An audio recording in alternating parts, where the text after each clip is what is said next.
नमस्कार, मैं हूं बालकृष्ण थरेजा। आप देख रहे हैं डेली लाइव। आइए शुरुआत करते हैं आज के मुख्य समाचारों की। कलेक्ट्रेट सभागार में 20 युका की बैठक आयोजित। बैठक में योजनाओं के क्रियान्वयन की गई समीक्षा। आरटीई पुनर्धन राशि के भुगतान की मांग को लेकर निजी शिक्षण संस्था संचालकों ने शुरू किया आंदोलन। पूर्व प्राथमिक अध्यापक संघ ने विभिन्न समस्याओं के समाधान की मांग को लेकर 20 सूत्री कार्यक्रम उपाध्यक्ष डॉक्टर चंद्रभान को सौंपा ज्ञापन। राजस्थान अनुसूचित जाति वित्त एवं विकास आयोग के अध्यक्ष डॉक्टर शंकरलाल यादव ने सर्किट हाउस में की जनप्रतिनिधियों से बैठक। प्रगतिशील शिक्षक संघ ने जिला कलेक्ट्रेट के समक्ष प्रदर्शन कर मुख्यमंत्री के नाम जिला कलेक्टर को सौंपा ज्ञापन। और अब समाचार विस्तार से। 20 सूत्री कार्यक्रम की एक बैठक 20 युका उपाध्यक्ष डॉक्टर चंद्रभान की अध्यक्षता में आयोजित की गई। 20 सूत्री कार्यक्रम की एक बैठक जंक्शन स्थित कलेक्ट्रेट सभागार में आयोजित की गई। बैठक की अध्यक्षता 20 सूत्री कार्यक्रम के उपाध्यक्ष डॉक्टर चंद्रभान ने की। बैठक के संदर्भ में जानकारी देते हुए उन्होंने बताया कि बैठक में राज्य सरकार की फ्लैगशिप योजनाओं के क्रियान्वयन बारे चर्चा की गई। इसके अलावा योजनाओं के क्रियान्वयन की गति को तेज करने के निर्देश जारी किए गए। उन्होंने हनुमानगढ़ जिला प्रशासन की तारीफ करते हुए कहा कि 20 सूत्री कार्यक्रम में हनुमानगढ़ जिले ने अच्छा काम किया, अन्य जिलों को भी इसका अनुसरण करना चाहिए। उन्होंने कहा कि सरकार द्वारा जारी की गई जन कल्याणकारी योजनाओं का आम जन को लाभ मिले, इससे बड़ा संतोष कोई नहीं हो सकता। उन्होंने उम्मीद जाहिर की कि चालू वित्त वर्ष के अंत में जब योजनाओं की दोबारा समीक्षा की जाएगी तो और अच्छे परिणाम देखने को मिलेंगे। बैठक में जिला कलेक्टर नथवाल डिडेल, पुलिस अधीक्षक अजय सिंह राठौड़ के अलावा विभिन्न विभागों के कर्मचारी अधिकारी मौजूद रहे।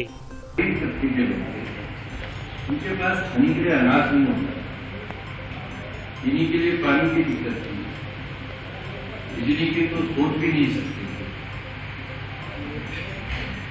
बीमार होने पर इलाज की कोई व्यवस्था नहीं है।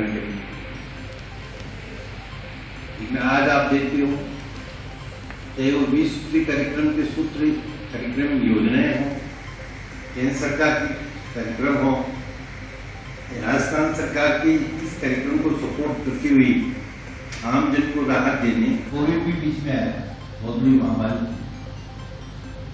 आपने हमने सभी देखा क्या देश में ऐसी व्यवस्था शासन नहीं कर रही कि गरीब आदमी के लिए अभी भी ऐसी व्यवस्था है, भारत सरकार है, सरकार की कि गरीब आदमी को बड़ी संख्या करीब 50 किलो गेहूँ आप दे देते हैं, इससे ज्यादा में गेहूँ कर सकता है। 20 सूत्री कार्यक्रम गत वर्ष की और इस साल के अगस्त महीने तक की जो भी उपलब्धियाँ प्रगति है उसकी विस्तार से समीक्षा की और इसके साथ में राजस्थान सरकार की फ्लैक्सिब स्कीम्स हैं उनकी प्रगति के बारे में भी जानकारी दी। मुझे ये कहते हुए संतुष्टि है कि 20 सूत्री कार्यक्रम की दृष्टि से भी हनुमानगढ़ जिला में अच्छा काम हो रहा है और फ्लैक्सिब स्कीम्स को भी बहुत अच्छे ढंग से लागू किया जा रहा है, जिससे कि ये जन कल्याण की योजनाएं जिन ज़रूरतमंदों आम आदमी के लिए शुरू की गई उनको इनका समुचित लाभ मिल रहा है।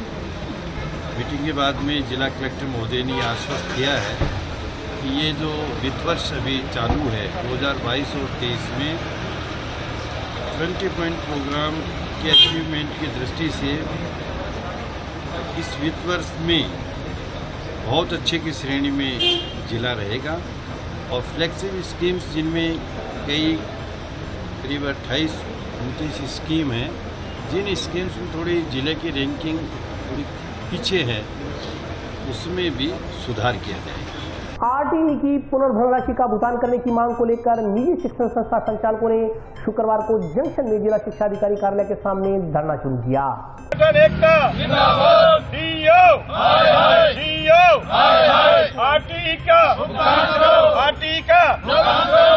आरटीई की पुनर्भरण राशि का भुगतान करने की मांग को लेकर निजी शिक्षण संस्थानों के संचालकों ने शुक्रवार को जंक्शन में जिला शिक्षा अधिकारी माध्यमिक कार्यालय के सामने कार्मिक अनशन व धरना शुरू कर दिया। पहले दिन समय से भी शिक्षण संस्था के जिला अध्यक्ष सुरेश शर्मा सहित अन्य शिक्षण संस्थाओं के संचालक कार्मिक अनशन पर बैठे। इन्हें माल्यार्पण कर अनशन पर बैठाया गया। निजी शिक्षण संस्थानों के संचालकों पर जिला शिक्षा अधिकारी कार्यालय पर आरटीई की पुनर्भरण राशि के भुगतान में उदासीनता का आरोप लगाते हुए चेतावनी दी कि जब तक आरटीई की पुनर्भरण राशि का भुगतान नहीं हो जाता तब तक बेमियादी आंदोलन जारी रहेगा। समय सेवी शिक्षण संस्था संघ जिलाध्यक्ष सुरेश शर्मा ने बताया कि राज्य सरकार की ओर से 5 करोड़ रुपए 25 जुलाई को जिला शिक्षा अधिकारी को दिए गए थे, लेकिन कार्यालय अधिकारियों की ओर से घोर लापरवाही व उदासीनता की वजह से उक्त पैसा माध्यमिक स्तर के किसी भी विद्यालय को जारी नहीं किया गया। जिला शिक्षा अधिकारी खुद यह मानने को तैयार नहीं है कि उनकी गलती है। डीओ कार्यालय के अधिकारी आरटी से जुड़ी कोई भी कार्रवाई करने को लेकर गंभीर नहीं है। उन्होंने आरोप लगाया कि इनका ध्यान सिर्फ सरकारी कार्य की तरफ रहता है। इसी लापरवाही का परिणाम है कि आरटी की पुनर्भरण राशि जारी नहीं हो सकी। इसके विरोध स्वरूप समय सेवी शिक्षण संस्था संघ ने आंदोलन शुरू करने का निर्णय लिया है। दीपावली से पूर्व यह भुगतान होना आवश्यक है। उन्होंने कहा कि तहसीलवार संघ के पदाधिकारी व सदस्य कार्मिक अनशन पर बैठेंगे। जब तक भुगतान नहीं हो जाता कार्मिक अनशन जारी रहेगा। इस मौके पर आर.के. त्यागी, महावीर पंचारिया, रमेश बजाज, निशांत झोरड़, दीपक कश्यप, राजेश मिड्डा, ओम प्रकाश साई, मलकीत मान, अशोक धरू, राजेश वर्मा, अमरजीत सिंह, राजकुमार सैनी सहित अन्य विद्यालय संचालक मौजूद रहे।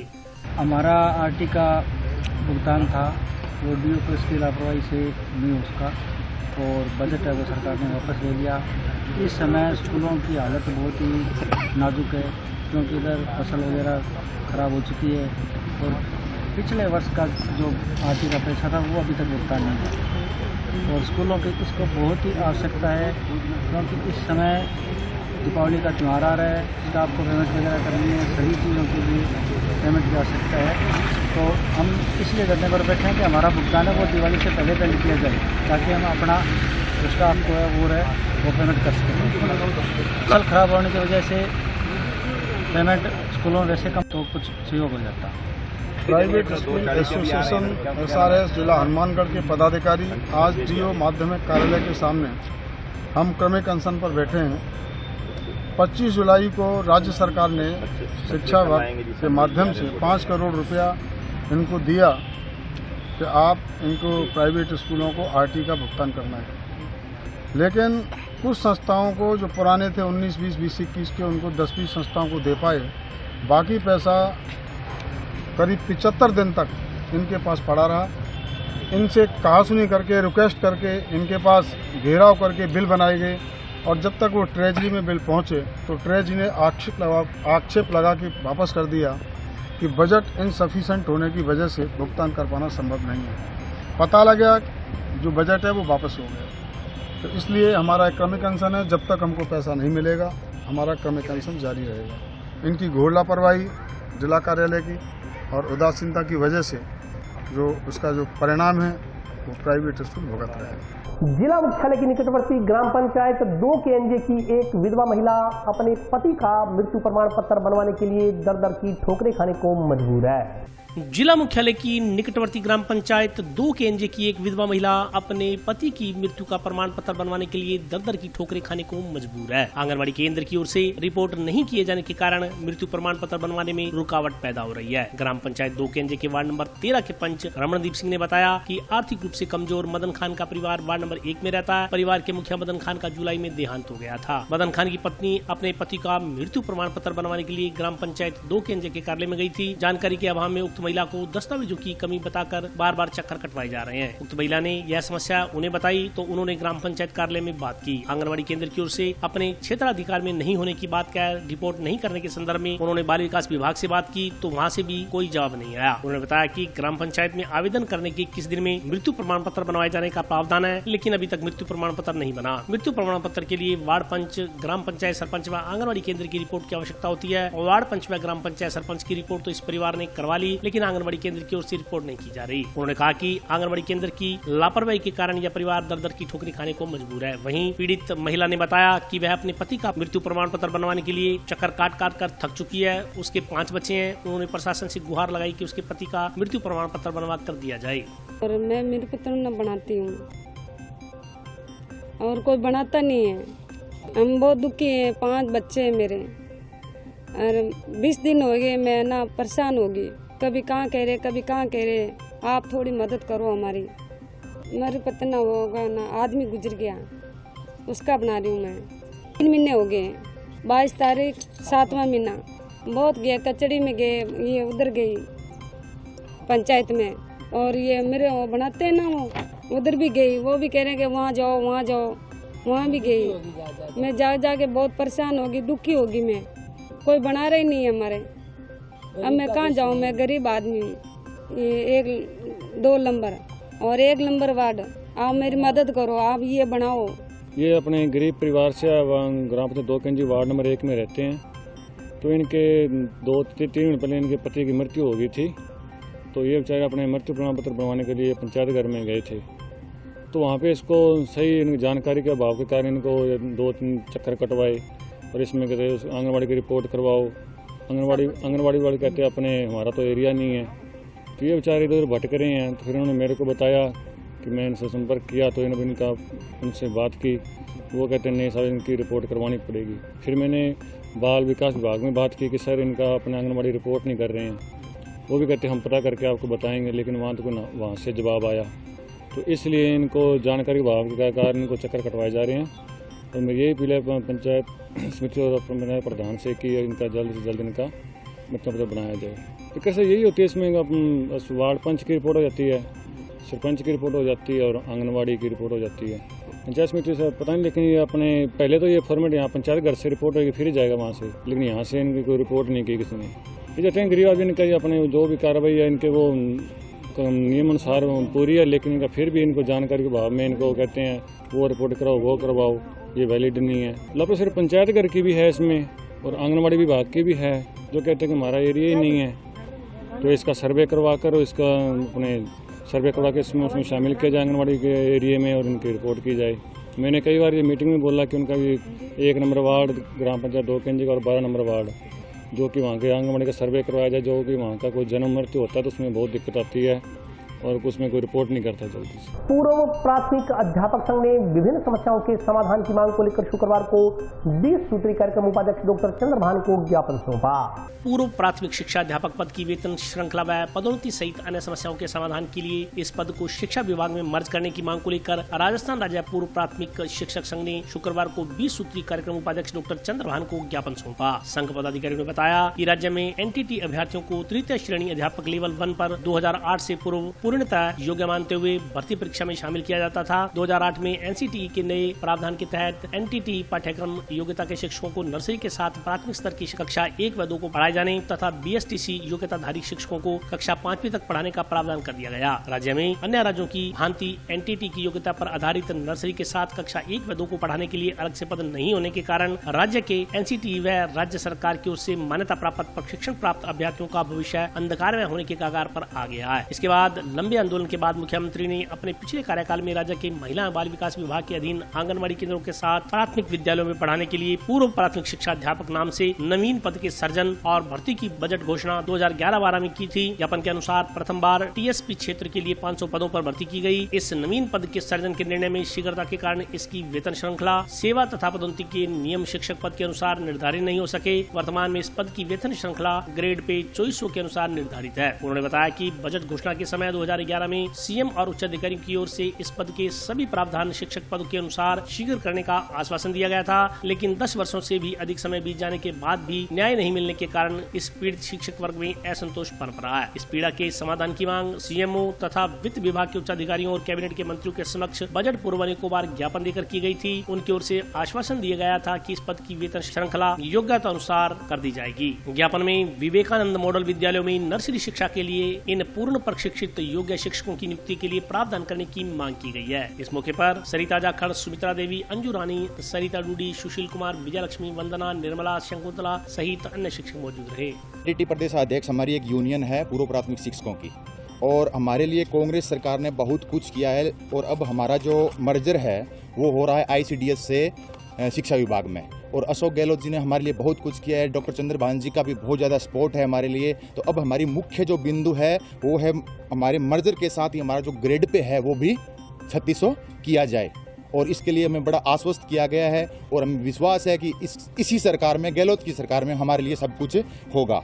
और अभी वक्त ब्रेक का, हाजिर होता हूँ छोटे से ब्रेक के बाद।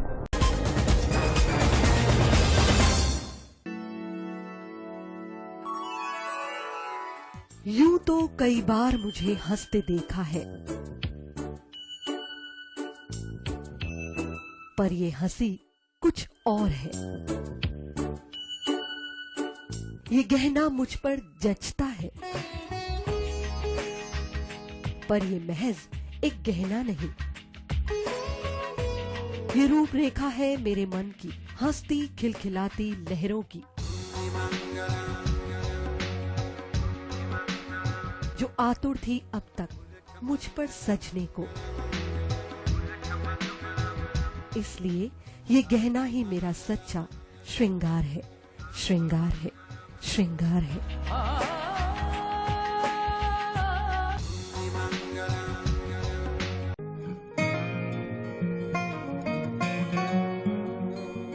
बेटा सतीश, देख बेटा, बिजली का बिल आया है। कोई छूट भी मिली है क्या? बजट में तो मुख्यमंत्री जी छूट देने के लिए बोल रहे थे। अरे हाँ माँ, इसमें तो 750 रुपए कम करके आए हैं। अरे वाह, धन्यवाद मुख्यमंत्री जी। सिर्फ आपको ही नहीं, प्रदेश में ये छूट किसी न किसी रूप में सभी को मिल रही है। 100 यूनिट तक बिजली उपभोग करने वाले उपभोक्ताओं को 50 यूनिट भुगतान तक की छूट, 150 यूनिट तक वाले उपभोक्ताओं को 3 रुपए प्रति यूनिट और 150 से 300 यूनिट तक उपभोग करने वाले उपभोक्ताओं को 2 रुपए प्रति यूनिट की छूट दी जा रही है। याद रहे, बिजली की बचत ही बिजली का उत्पादन है। ब्रेक के बाद स्वागत है। आइए नजर डालते हैं अगले समाचारों पर। ट्रक में लकड़ी की गिट्टियों की आड़ में छुपा कर ले जाई जा रही 480 पेटी अवैध शराब बरामदगी के मामले में खुलासा हुआ है कि यह शराब पंजाब के अमृतसर से लोड की गई थी और इसकी सप्लाई जोधपुर में देनी थी।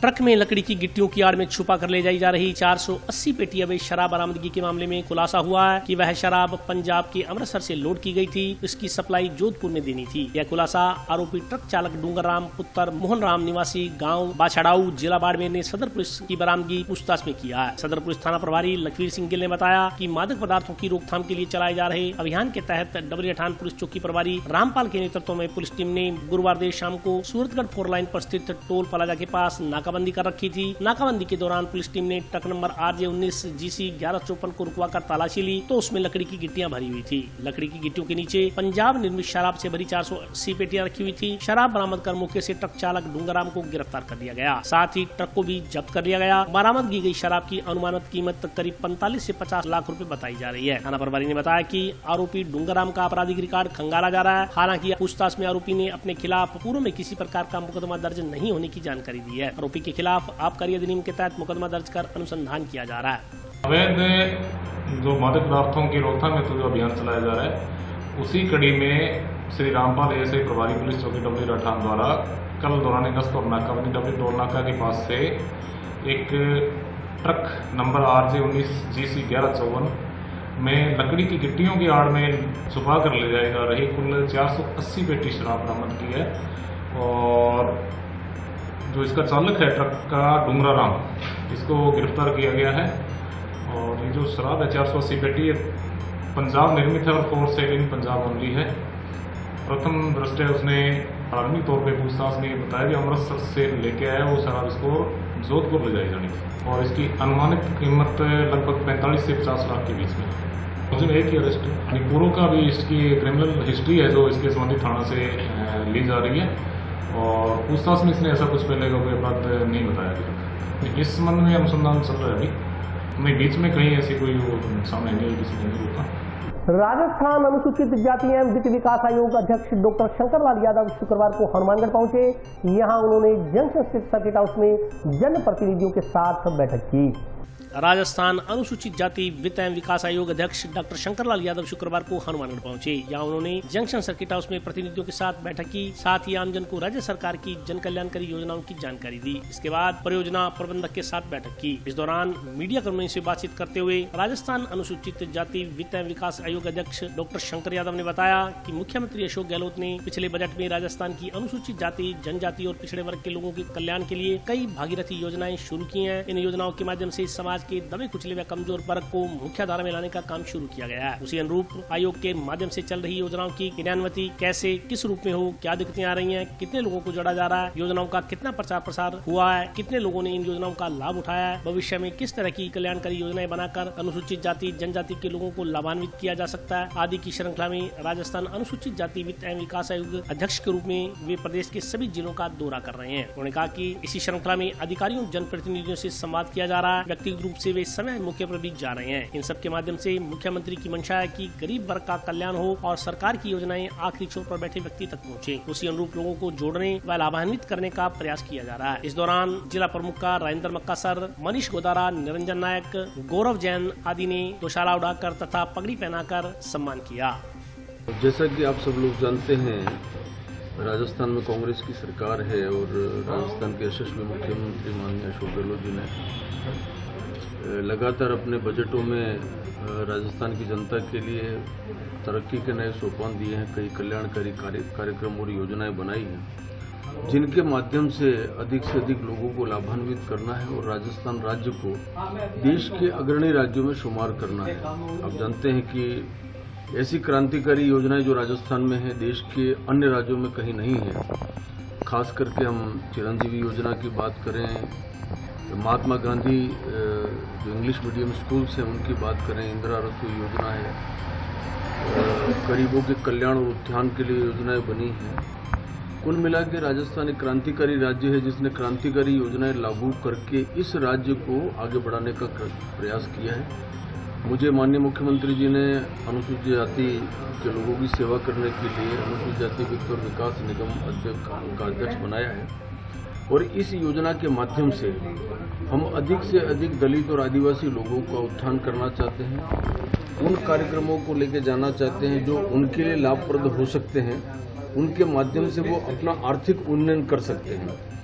और माननीय मुख्यमंत्री जी की ये मंशा है कि गरीब वर्ग के लोग हैं वो मुख्य धारा में आ सके और जैसा उनकी मंशा है कि आखिरी छोर पर जो बैठा हुआ व्यक्ति है, दलित है, वो योजनाओं का लाभ नहीं ले सका, उन लोगों के द्वार तक हम दस्तक दें और पर्सनली हम सभी जिलों में जाके उन योजनाओं की मॉनिटरिंग करें जो योजनाएं सरकार ने इन वर्गों के उत्थान के लिए बनाई है। हमें ये भी जिम्मेदारी दी गई है कि हम कुछ वहाँ के स्थानीय जनप्रतिनिधियों से और वहाँ के जो नेता हैं, अधिकारी हैं, उनसे मिलकर ऐसी योजनाओं के पर भी फोकस करें जिनसे उनको लाभ मिल सकता है। राजस्थान बहुत बड़ा राज्य है। मैं डूंगरपुर से हूँ लेकिन आज मैं हनुमानगढ़ में हूँ, उत्तर में हूँ। यहाँ का डूंगरपुर का परिवेश अलग है। हम प्रयास ये करना चाहते हैं कि हनुमानगढ़ के लोगों की जो ज़रूरतें हैं उस आधार पर योजनाएं बने और ऐसे कार्यक्रम चले जिनसे अधिक लोगों को हम राहत प्रदान कर सकें। अनुजा के माध्यम से हम उन लोगों को ऋण देकर सस्ते ब्याज पर ऋण देकर उनका आर्थिक उन्नयन करना चाहते हैं और उनको फोकस करके उनको मुख्य धारा में लाने का प्रयास करना चाहिए। ये अनुसूचित समाज कल्याण विभाग से रिलेटेड मसला है और मेरा अनुसूचित जाति वित्त और विकास का मामला है, लेकिन फिर भी हम माननीय समाज कल्याण मंत्री जी से इस बारे में बात करेंगे।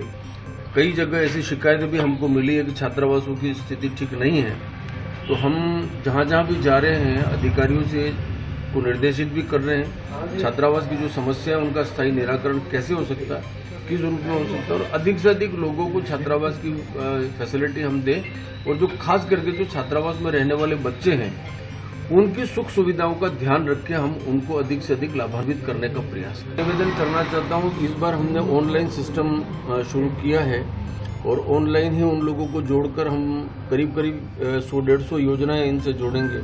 यहाँ मैं ये बात ज़रूर कहना चाहूँगा कि भारत सरकार का काफ़ी पैसा अनुसूचित जाति निगम की योजनाओं के लिए आता है, लेकिन केंद्र सरकार की जो नीतियाँ हैं वो सकारात्मक नहीं है और उनके पैसा न देने के कारण राजस्थान में ही नहीं दूसरे राज्यों में भी जो अनुसूचित जाति जनजाति की योजनाएं हैं और निगमों के माध्यम से जो ऋण दिया जाता है उसमें अवरोध पैदा हुआ है। लेकिन मुझे ये कहते हुए खुशी भी है कि राजस्थान के माननीय मुख्यमंत्री जी ने भी हमको निर्देशित किया है कि आप लोग जाके योजनाओं का फोकस करो, बजट की धन की कोई कमी नहीं आने दी जाएगी और अधिक से अधिक शेड्यूल कास्ट शेड्यूल ट्राइब के लोगों को फायदा दिया जाएगा। माणकसर के 2 किसानों ने जिला कलेक्टर को ज्ञापन देकर सरपंच और पंचायत समिति कर्मचारियों पर जोहड़ पायतान की मिट्टी को ईंट भट्टा संचालकों को बेचने का आरोप लगाते हुए मामले की जांच की मांग की है। बाबू सिंह पुत्र ताराचंद निवासी मानकसर, तहसील संगरिया जिला हनुमानगढ़, दीदार सिंह पुत्र पृथ्वी सिंह निवासी मानकसर आदि ने जिला कलेक्टर को ज्ञापन देकर गांव मानकसर के चक 15 MKS व 17 MKS के सार्वजनिक जोहड़ पातायन की अति कीमती मिट्टी को सरपंच व सचिव ग्राम पंचायत द्वारा गैर कानूनी तरीके से एक ईंट भट्टे को बेचने की शिकायत करते हुए ज्ञापन सौंपा गया। ज्ञापन में कहा गया है कि संगरिया तहसील के गांव मानकसर के अंतर्गत चक 15 MKS व 17 MKS में 8 बीघा भूमि सार्वजनिक जोड़ पातान राजस्व रिकॉर्ड व मौके पर स्थित है। जोड़ पातान में निहायत कीमती लाल दोमट उपजाऊ मिट्टी होने के कारण सरपंच द्वारा इस मिट्टी को उठाने की बार बार कोशिश की जा रही थी, लेकिन ग्रामवासियों ने भारी विरोध के कारण मिट्टी नहीं उठाने दी। लेकिन अब पिछले माह उसने पंचायत समिति कर्मचारियों अधिकारियों से मिली भगत कर इस जोड़ पातान की मिट्टी को बिना किसी नीलामी व बिना विधि प्रक्रिया अपनाए एक ईंट उद्योग को बेच दी है। इससे प्राप्त होने वाला पैसा सरपंच और पंचायत समिति के अधिकारियों में बंदरबांट कर दिया गया। ज्ञापन के अनुसार जब गांव के मुख्य व्यक्तियों ने इसकी शिकायत उपखंड अधिकारी संगरिया को की, लेकिन कोई सुनवाई नहीं हुई। ज्ञापन के अनुसार ईंट भट्टा संचालक प्रभावशाली व्यक्ति होने के कारण उस पर कोई भी कार्रवाई नहीं की जा रही। ज्ञापन में सरपंच, BDO व ग्राम सचिव ग्राम पंचायत मानकसर के खिलाफ जांच कर कानूनी कार्रवाई की जाने की मांग की गई है। ये ग्राम पंचायत मानकसर में 17 MKS और 15 MKS में 4-4 बीघा भूमि पड़ती है और उसमें ग्राम पंचायत बिना किसी स्वीकृति के बिना मिट्टी उठा रहे गैर कानूनी तरीके से। वो मिट्टी बेच रहे हैं, कम से कम 1000 रुपये ट्राले का बेच रहे हैं भट्टे वालों को। जो के भट्टे वाले हैं उनको उन्होंने मिट्टी बेच दी और अभी भी नहीं रुक रहे हैं। हमारे कहने से हमने ग्राम सचिव को किया, वो भी सुनाई नहीं करी। तो संगरिया SDM साहब को एप्लीकेशन लगा के आए, पटवारी को आदेश कर दिया पर कार्रवाई नहीं हुई कोई भी। उसके बाद हमने 181 पर लगाई, वो हमारी रद्द हो गई कल।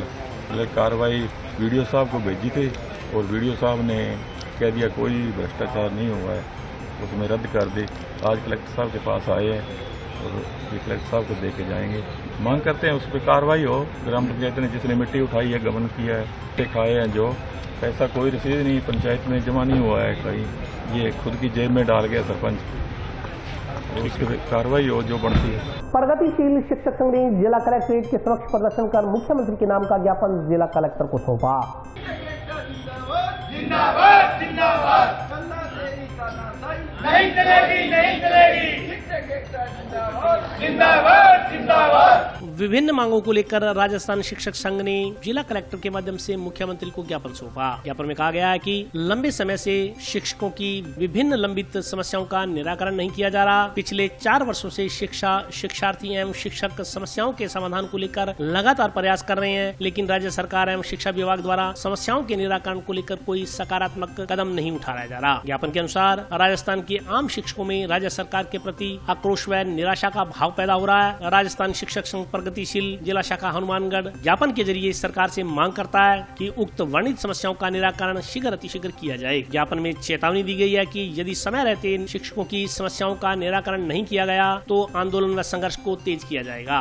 राजस्थान शिक्षक संघ प्रगतिशील जिला शाखा हनुमानगढ़ का जो ये धरना प्रदर्शन एवं ज्ञापन का कार्यक्रम प्रदेश के आह्वान पर किया गया है, इसमें मेन समस्या तृतीय श्रेणी अध्यापकों के स्थानांतरण लंबे समय से नहीं किए गए हैं, जबकि हमारे जो शिक्षक भाई हैं 15 से 20 साल तक जिनकी समस्याएं लंबे समय से वो दूर दराज के इलाकों में बैठे हैं, उनमें एकल महिला, परित्यक्ता, विधवा, जिनका सामाजिक ताना बाना अस्त व्यस्त हो रहा है, के स्थानांतरण सरकार को हुए 4 साल पूरे हो चुके हैं, फिर भी अब तक नहीं किए गए हैं। हम इस संगठन के मार्फत ये मांग करते हैं कि तृतीय श्रेणी अध्यापकों के स्थानांतरण नीति लागू करके तुरंत प्रभाव से किए जाएं। इसमें किसी भी प्रकार की यदि शिथिलता बरती जा रही है सरकार की तरफ तो संगठन पुरजोर तरीके से इस आंदोलन को और उग्र करेगा और इसको सड़कों पर लड़ेगा। शिक्षक प्रगतिशील जिला शाखा हनुमानगढ़ आज प्रदेश के आह्वान पर धरना और प्रदर्शन एवं ज्ञापन प्रस्तुत कर रही है कि सरकार हमारे साथ वादा खिलाफी कर रही है। जब सरकार चुनी गई थी उससे पहले अपने घोषणा पत्र में ये घोषणा की थी कि सभी शिक्षकों के तृतीय श्रेणी शिक्षकों के स्थानांतरण किए जाएंगे और शिक्षकों की सारी मांगे पूरी की जाएगी और स्थानांतरण नीति लागू करके ट्रांसफर किए जाएंगे। लेकिन आज तक सरकार का टाइम पूरा होने जा रहा है, सरकार ने ना तो नीति बनाई है और ना नीति बनाकर लागू किया है। और 20-20 वर्षों से जो तृतीय श्रेणी शिक्षक हैं वो डार्क जोन के डिस्ट्रिक्ट है उनमें बैठे हैं, उनके पीछे से बूढ़े माता पिता या उनका परिवार अकेला रहता है। इसलिए अब हम सरकार से इस राजस्थान शिक्षक संघ प्रगतिशील के संगठन के माध्यम से मांग करते हैं पुरजोर कि तृतीय श्रेणी शिक्षकों के ट्रांसफर होने चाहिए। जल्दी से पॉलिसी लागू करें और पॉलिसी लागू करके इनके स्थान में पूरे राजस्थान में जो डार्क जोन के अंदर जो शिक्षक भाई बैठे हैं उनकी समस्याओं का हल हो सके और उनका स्थानांतरण हो सके। बाकी और हमारी बहुत सारी मांगे हैं जिनको देखते हुए सरकार से हम आह्वान करते हैं कि अगर जल्दी से जल्दी इन शिक्षकों की मांगों पर सरकार ने ध्यान नहीं दिया, गहलोत सरकार ने ध्यान नहीं दिया तो इसका खामियाजा गहलोत सरकार को आने वाले समय में भुगतना पड़ेगा और इस पूरे राजस्थान का शिक्षक लामबंद होकर इस सरकार के खिलाफ अपना वोट डालेगा, क्योंकि हमारे साथ इसने वादा खिलाफी कर रही है। हम राजस्थान शिक्षक संघ प्रगतिशील इस बात का आज प्रण लेते हैं जिला कार्यालय के आगे कि अगर इन बातों पर ध्यान नहीं किया गया तो आगे से पूरे राजस्थान के अंदर प्रदर्शन और पूरे स्टेट के अंदर प्रदर्शन धरना लागू होगा। और आज के लिए बस इतना ही। कल फिर हाजिर होता हूँ नए समाचारों के साथ, तब तक के लिए नमस्कार।